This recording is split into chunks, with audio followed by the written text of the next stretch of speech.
So I've been getting the same question all week long, and that question has been, what do you do? And honestly, I'm still trying to figure it out. Like, I'm 26 years old. I know that to a lot of people that's young, but when you're trying to live a life of meaning, which I am trying to do consciously every day, it's kind of like, I wish that I knew exactly what it was that I was going to be doing, and I'm not really sure. Maybe I'm doing it right now, you know, maybe I'm building the foundation. But when people ask me that question, I kind of find myself stuttering a little bit, because I have a job title, I have a job description, but what I'm really trying to do is become something bigger than myself. Like, I don't know, and I don't want to say Oprah, because I don't want to be Oprah, because Oprah's Oprah. Hi Auntie Oprah. It's one of those questions that when people ask me, it like hits me hard, because it makes me ask myself, well, Chris, what do you do? You know, I do a million things. I'm a mom, I have a full-time job, I do business development, I bartend, I model, like I have a photo shoot tomorrow morning. I do a lot of things, but my passion is my child. My passion is people, helping people, talking to people, making people laugh, giving people advice, understanding people. And I love clothes, I love fashion.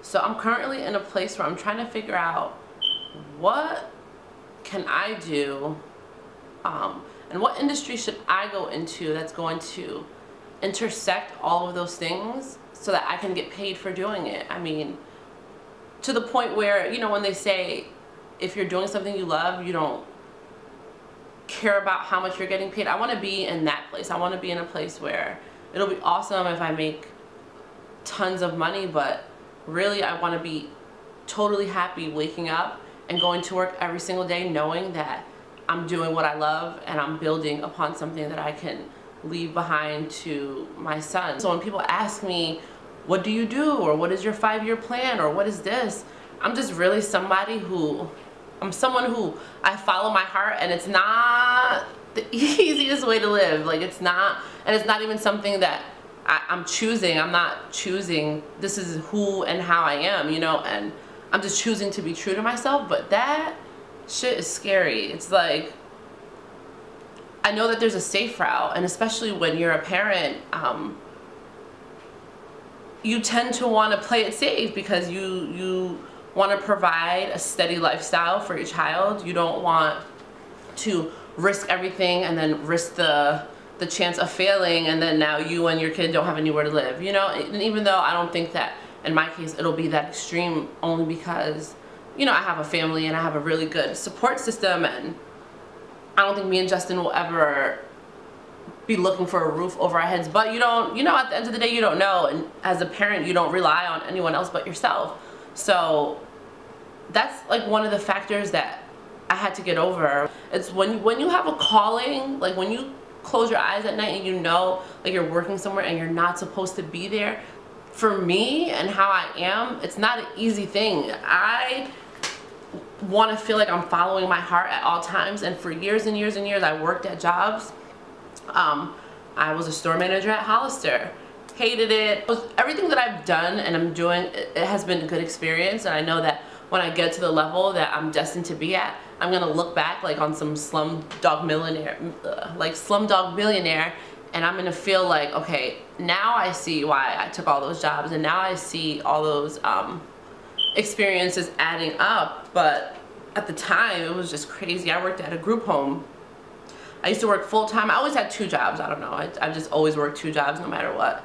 One stream of income makes me really nervous. So I worked at a group home overnight. I bartended. I've always served and bartended, especially because it's good money, and I am a people fiend. Like, I literally love new people. I love talking. I love sparking conversation. So yeah, that's what I've been doing to maintain. But that calling in my heart, like, it won't go away. Like, it does not go to sleep. I wake up and it's like my shadow is right there with me. So yeah, that question I've just been getting all week, what do you do? And right now, I'm proud to say that I inspire people. Inspiring people is not something I even knew I had the power to do until, I want to say maybe last year. I was having a horrible day. I was working at my corporate job in my cubicle. It was just the dreariest day. It was probably raining outside. I just wasn't at a good point, and I wrote this Instagram post. I'm gonna find it for you guys. And I really couldn't believe the response that I got back from the Instagram post. Like, I got more likes than usual, and the caption was this long. And you know how usually on Instagram people feel like, oh, I'm gonna keep the caption short and sweet because I need to be cool. I kind of gave up on that whole notion, because it's like, I have something to say, and if you're following me, hopefully you're following me because you want to hear what I have to say, not just see like what cute outfit I'm wearing, or I don't know, a booty or eyebrow on fleek post. And no shade to the Instagram accounts that do that, because we need that in the Insta universe and the Instaverse, but I just wanted to be, or not even at that point, but once I posted that post and I saw the feedback, that's kind of what I wanted to be, a thought leader. Like, I wanted to be someone who people can come to for inspiration, and you can see like, look, I'm young, I'm a single mom, and when I say I'm a single mom in that I'm single and I'm a mom. I definitely have support. Justin's father is an awesome dad with him, so you know, I'm very thankful for that, because I have my time to do the things that I want to do and the things that I need to do. But yeah, back to the post. I was so overwhelmed with the feedback that I got from it, and then I started getting random emails, and once DMs became a thing on Instagram, people would like DM me and say, hey, like, your post made me realize XYZ, or, you know, I struggle as a single parent and I see how happy you always are with your son. And just the feedback that I get from people, it was blowing my mind a little bit. And I don't even think I could comprehend, and I don't even think I'm at the point right now where I can comprehend some of the feedback that I get from people, because we never think we're that powerful, you know what I mean? But with me, it's like smacking me in the face every single day. There's not a day that goes by that I don't get a text, an email, a DM, a tweet, something where someone is encouraging me, and it's the most beautiful feeling, and that's what I want to do. That's the feeling I want every single day of my life. So it's really frustrating sometimes not to know what I'm gonna do to get that every day. But on the flip side, I'm happy to know that I already know how I want to feel every day. You know what I mean? I already know what my happy place, I don't know what it looks like, I don't know what it smells like, but I know what my happy place feels like. A career is not going to make you happy. All of these things that we think are at the end of the rainbow, that's not where happiness is. Like, happiness is in the beginning of the rainbow. You have to, before you set on your trek, or while you're trekking to the whatever land that you're trying to get to, you have to find your happiness in order to get there. If you're planting seeds that are dark, what do you think, what kind of trees are going to grow from that? They're not going to be fruitful. But I feel like when you plant seeds with happiness in your heart, you know, imagine the trees that are going to grow. And that's kind of how I think about my life every day, because I'm telling you, it's not easy. Like, there's days that I'll work my 9 to 5 literally, and come home, change my clothes, go bartend from 7 p.m. to 4 in the morning, and I've cried before. I get off work and like a tear will just fall down my eye, but I know, and I keep going back because I know that I'm planting those seeds, you know. I know that I'm capable, and I know that I can wake up the next day and feel, even though I'll be dead tired, I feel proud of myself, because I know, you know, I'm getting teary-eyed here, but I know how much I want it. And not sure what it is. It is the feeling, I guess. I have to stop saying I'm not sure. I am sure. It is that feeling where I feel like I'm using all of the natural ability and all of the God-given skills that God, you know, obviously God-given, but all of the skills that God has given me, I want to be able to use them every day 100%. And so far I've uncovered that that's talking to people, empathizing with people, understanding people.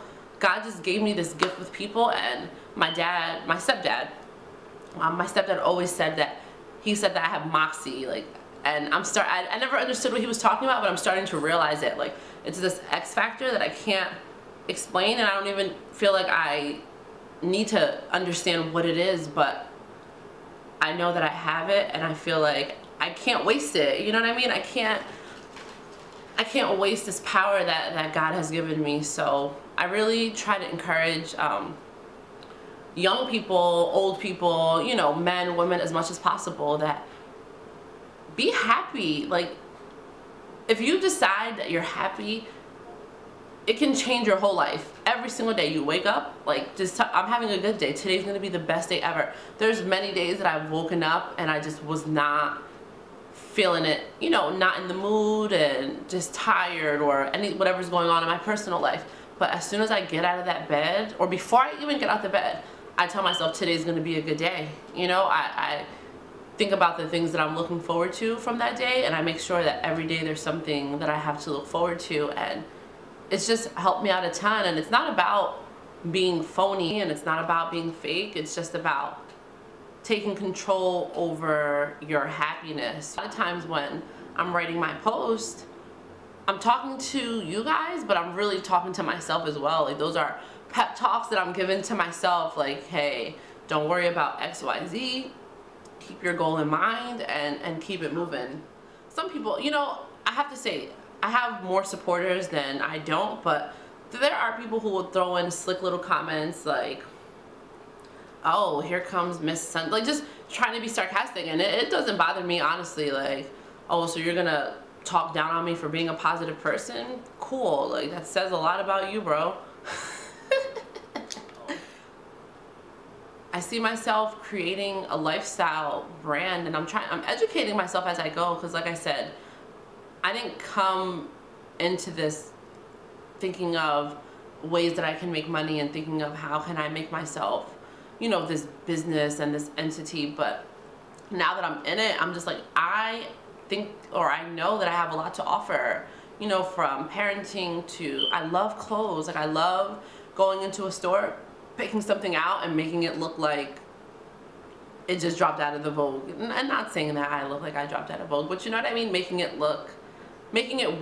And I guess that's what I'm about, is making it work and making the best out of what you have, and always striving for more, never settling. And it's funny because a lot of the times I feel like I preach certain things, but those lessons always come back around, and I always have to remind myself, like, okay, well, you can't say XYZ, but then you're not taking your own advice. So right now I'm in a situation where I work for my family's business, and I love working there, but I know that my heart isn't 100%, it's not 100% there, because my heart is in helping people. I'm just in a place where I know that I have to stop, and it's not that I'm scared, but I have to start being real with myself, like, hey Chris, this is what you want. Like, you want XYZ, and now it's time. You've had enough time to realize the things that you don't want to do. And I really feel like that's half the battle. Like, you realize that you don't want to be a store manager, and you don't want to be a nurse, and you don't want to be a teacher, and you don't want to be a lawyer. Now it's time for me to realize what I do want to do, and I want to reach people, I want to inspire people, I want to design clothes, I want to, you know, I want to be on television one day. Like, these are the things that I want to do. So I have to discipline myself enough to really start getting those things, and I have to really start thinking as highly of myself as other people think of me. And that's the challenge, because I'm a very humble person, and it's not even not being humble, it's just being honest. Like, hey Chris, these are your skills, you're good at XYZ, yo, go take that and run with it. But I think we all have that little voice inside of us that's like, oh no, you can't, you know, you can't make it, or don't work that hard because it's going to be a waste. And I hear that voice sometimes, and it's getting dimmer and dimmer and dimmer and dimmer. I've gotten to the point where I block her out of my head, because I know that that's just self-doubt, and I know that nothing comes good of when you doubt yourself. There's nothing good that comes out of that. I want to share with you guys something that Diane von Frostenberg shares in her book. Her book is entitled The Woman I Wanted to Be, and I'm just like in the first chapter, but her mom, she was talking about how sometimes we think that the worst thing that could ever happen to us, you know, in our lives is like the worst thing that could ever happen to us, but sometimes that ends up being one of the best things that ever happened to you. So you have to give life a chance to unravel before you be so quick to be pessimistic and be so quick to be negative. Bad things happen to people, you know, bad things happen to people, but one day you'll wake up and you'll realize like, oh shit, if that didn't happen to me, I wouldn't be this person. And that's kind of like a testament to my life. I've been through a lot of things, you know, and sometimes I shock myself like, wow, you've been through XYZ and you still smile and you still are an upbeat person and you're still always happy and always laughing and always in a good mood. And it's because I can't function any other way. But anyway, back to Diane von Furstenberg. She talks about her mom who ended up getting taken to Auschwitz, a concentration camp. And her mom was only in her early 20s, and she had met this woman who was getting transported to the death camp with her. So her and this woman bonded, and in her mom's head, she's like, you know what? I know that I don't know anyone here, and I'm gonna be alone, but I'm gonna latch onto this woman, and we're gonna be here for each other, and we're gonna make it. So in the couple days that it took them to get to the concentration camp, you know, they bonded, and they were just attached at the hip. So they get there, and the one Nazi saw them like trying to stick together, and he didn't say anything. He just, there was two lines, he let them line up together. So this other Nazi comes, and his name was the Angel of Death, and he was known, he's in the history books, I forget his whole name, but he was known as the Angel of Death. He comes up to her mom and the woman, and he's like, no, like separated them and made the mom go in this line and the woman, you know, get in the other line. And her mom, in that moment, she said she had so much hate in her heart for him. She was just like, this, like in her head, it's the worst thing that could have happened. Like that was her chance, that was her person who was gonna help her, you know, get through this thing alive. And come to find out, the line that the mom stayed in, or the line that the other woman was standing in, they walked straight into the crematory. So all those people died that day, and her mom ended up surviving the death camps, even though when she got out she was only 59 pounds, but she survived. And you know, that story has really been sticking out in my head all week since I've read it, since I've read that chapter, because how many times do we think that it's the end of the world, and how many times do we think, you know, at a job, or if I lose my job, and what am I gonna do? And we have to remember that God got us. Like it's not a game. The Bible is not fiction. Like this is the truth, and it's in there. He knows what he's doing, and we have to trust him. And that's what I do. Like sometimes I'm just like, you know what, Chris, you ain't got all the answers. Like you just don't have all the answers, and that's okay. So when people ask me, what do you do? I'm still figuring it out. You know, I am trying to see, or I'm seeing how far this is going to take me. I see me writing books. I see me being a motivational speaker. I see me mentoring, you know, young women, young mothers. I see me doing all of these things, and it literally excites me. So this week has been a really good week for me. I'm facing the decision, a really hard decision that I have to make, and that's, do I want to stay with my family's company, which I love and which I'm very proud of, or do I make the decision to walk away and put my 1000% into realizing my dreams? You know, what do I do? And my heart has already decided, but at the same point, when you're a parent, you have to be strategic about your moves. You can't just make blatant moves. You can't make sudden moves, because there's a whole nother person to consider, and this person relies on you for everything. So yeah, to answer your question, if that answered your question at all, this is what I do. So really quick before I go, like, follow, subscribe. You know, every day is ChrisMiss. Follow me on Instagram and Twitter at ChrisMiss, ChrisMiss_. if you just want to stay, you know, in contact with me on a daily basis. And I'm at the point, I feel like there's things out there that are for the taking, and I'm coming to take them. I want it all. Thanks for listening, guys. Every day is Christmas. You already know.